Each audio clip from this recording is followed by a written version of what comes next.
კარლოს ალკარასმა იანიკ სინერი დაამარცხა ამერიკის შეერთებული შტატების ღია პირველობის ფინალში ანგარიშით 6-2, 3-6, 6-1, 6-4 და კარიერაში მე-6 დიდი სლემის ტიტული მოიპოვა. ამ გამარჯვებით მან 5 მილიონი მიიღო. სწორედ 5 მილიონია დღევანდელი დღეს რიცხვი, რაც ახალი რეკორდია ATP-ის ისტორიაში და გასული წლის 3.6 მილიონს მნიშვნელოვნად აჭარბებს. მთლიანობაში საპრიზო ფონდი 90 მილიონ დოლარში ადგენდა, რაც 20%-ით მეტია 2024 წელთან შედარებით. ფინალში დამარცხებულმა სინერმა 2.5 მილიონი დოლარი მიიღო.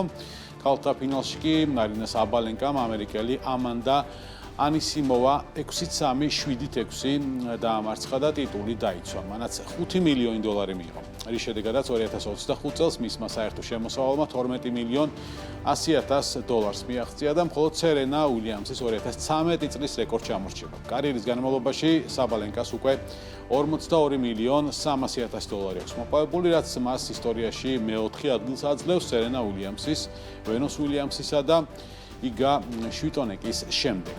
ალკარასი და სინერი ტურნირის ფავორიტებად მიიჩნეოდნენ და მათ ბოლო 8 დიდი სლემი ერთმანეთში გაიყვეს. 2025 წელს ალკარასმა საფრანგეთის და ამერიკის შეერთებული შტატების ღია პირველობები მოიგო, ხოლო სინერმა ავსტრალია და უიმბლდონი, სადაც ფინალში ალკარას ძლია. ეს ალკარას 23 ტიტული იყო და მომავალ კვირას ATP რეიტინგში მსოფლიოს ნომერ 1 ჩოგანი გახდება. ბოლო 12 თვეში ალკარასმა 49 მილიონი გამოიმუშავა, სინერმა კი 52 მილიონ 300,000 დოლარი.